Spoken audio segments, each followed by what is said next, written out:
ドクターキリコ事件。1998年、インターネットが一般家庭に普及し始めた黎明期、人々の交流が匿名掲示板という新しい舞台へと移り変わる中で、日本の犯罪史上でも類を見ない、極めて特異な事件が発生しました。その名は、ドクターキリコ事件。死を望む者たちに、安楽死、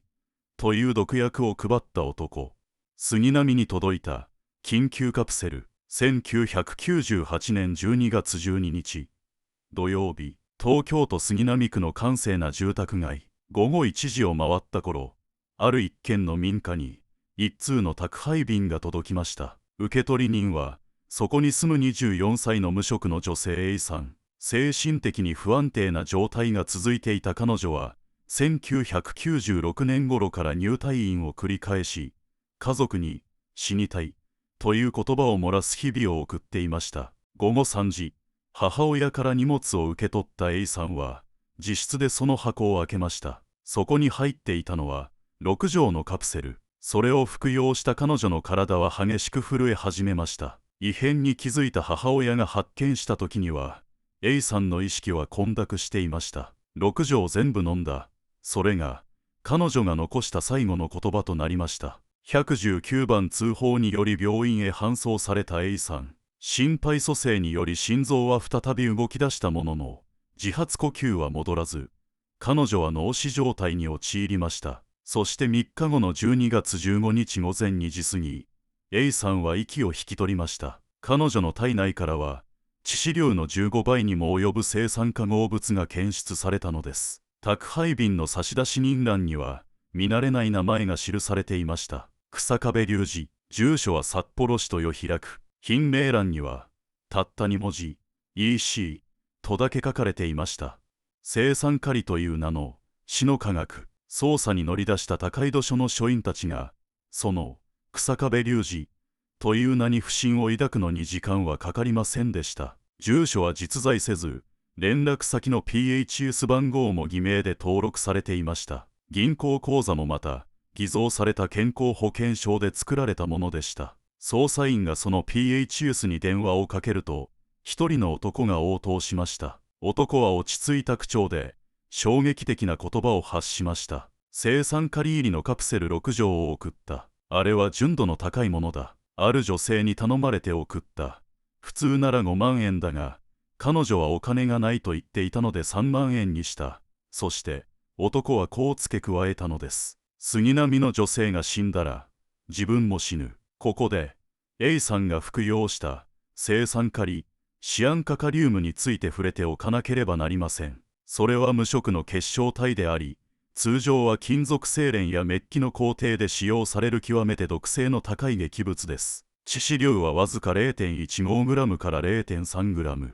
体内に取り込まれると、細胞内の呼吸酵素と結びつき、細胞が酸素を利用することを瞬時に阻害します。結果として、脳や心臓が麻痺し、痙攣を伴う窒息状態となって、ほどなくして死に至るのです。この死の薬を、男は、EC、エマージェンシーカプシュール、緊急カプセル、と名付けていました。それは、人生の苦痛から逃れるための、彼なりの、最後の手段を意味していたのかもしれません。ドクターキリコの正体。捜査が進む中、男の正体が明らかになります。草壁隆二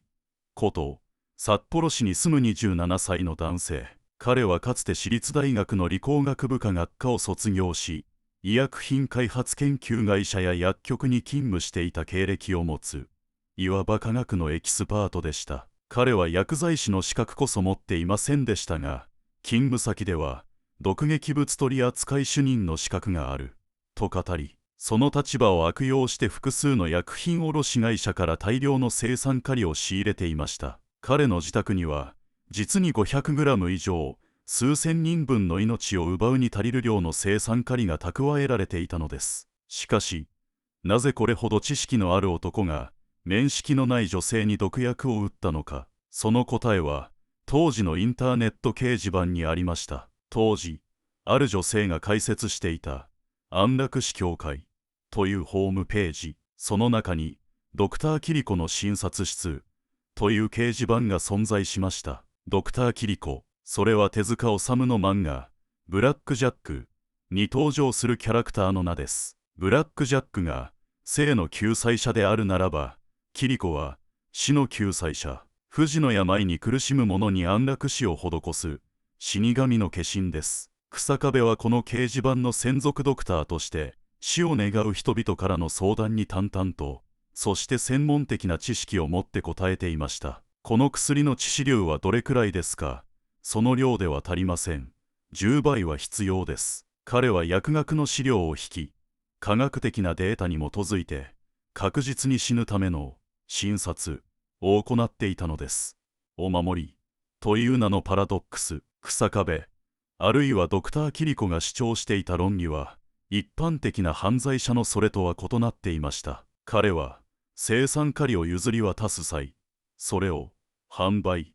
ではなく保管の委託と呼びました。そしてその対価を委託料と称していました。彼は青酸カリを渡した相手に対しこう告げていました。これはお守りだ。持っているだけで安心感が生まれる。飲まずに持っていてくれればいい。ここには自殺願望を持つ人々の心理をついたある種のパラドックスが存在しました。いつでも死ねるという安心感を持つことで、逆に今日一日を生き抜くことができる。彼が提供していたのは死そのものではなく、死を所有しているという支配感による精神的な救済だったという側面があったのです。実際に日下部から青酸カリを譲り受けた人物の中には、それを飲まずにお守りとして持ち続け、結果として自殺の衝動から解放されたというケースもあったようです。しかしその危うい均衡は杉並の A さんによって崩されました。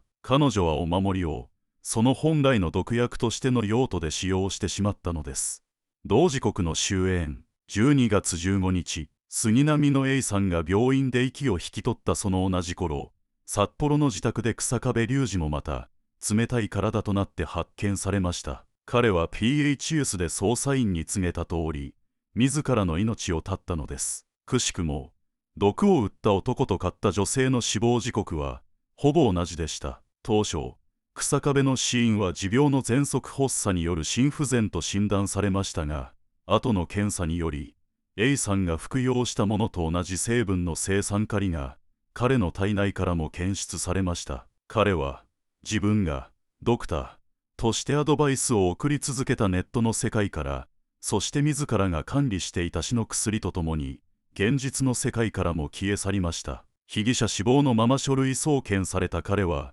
法律上の裁きを受けることはなかったのです。しかし事件はそこで終わりませんでした。日下部の死後、彼から青酸カリを購入していた人物が他にも次々と判明します。東京都足立区の21歳の主婦 B さんも日下部の口座に委託料を振り込んだ後、別の薬物で命を絶っていました。日下部の顧客リストには孤独と絶望の中にいた多くの人々の名が連なっていたのです。インターネットが変えた死の形、ドクターキリコ事件が社会に与えた衝撃は単なる劇物の売買に止まりませんでした。それはインターネットという匿名空間が個人の内側に潜む死への誘惑を増幅させ、容易に具体的な手段へと結びつけてしまうという現代社会の病理を浮き彫りにしたのです。事件の翌年1999年には静岡県で死ねる薬をくださいというメールに応じた女性が筋弛緩剤を郵送し、自死を幇助したとして逮捕される事件が起きました。さらにその翌年にはネットで知り合った者同士が心中を図る事件も発生しています。ドクターキリコ事件以前の自死は個人の孤独な決断であることがほとんどでした。しかしこの事件を境に自死はネットを介して共有され、効率化され、時にはビジネスやコミュニケーションの一部へと変質していったのです。ネット掲示板に飛び交う致死量の計算、ヨーグルトに溶かして飲むという冷酷なアドバイス、匿名性の裏側に隠れた歪んだ親切心、これらはすべて日下部隆二という一人の男が開いてしまったパンドラの箱の中身でした。残された問い、事件から四半世紀以上が経過した現在、SNS の普及により死をめぐる言葉はさらに加速し、より身近なものとなっています。米国では AI が自殺の手助けをしたと訴訟にもなっています。日下部隆二が掲げたお守りという思考、それが救いだったのか、それとも死への後押しに過ぎなかったのか、その答えは分かりません。確かなのは、彼をドクターと呼んで頼った人々の背景には、現実の社会では埋めることのできない孤独と苦悩があったのは確かでしょう。彼らは科学式や数値という冷徹な事実の中に自分を理解してくれる誰かの存在を感じようとしていたのかもしれません。しかし死神の施した安楽死は決して救いではありませんでした。そこにあったのは無機質な化学反応の結果としての消失であり、残された家族の癒されることのない悲しみでした。過去の継承の先にあるもの、ドクター・キリコ事件はネット社会の闇を象徴する事件として記憶されています。私たちはこの事件を単なる犯罪として片付けるべきではないでしょう。効率性や匿名性の現代においても、人の命の重みが EC 緊急カプセルという記号にまで簡略化されてしまったという過去に向き合う必要があります。誰かが死にたいとつぶやいたとき、その先にあるのは死神の診察室ではなく、今は命の電話があります。命の電話こそがドクター・キリコに反発したブラック・ジャックのような存在なのかもしれません。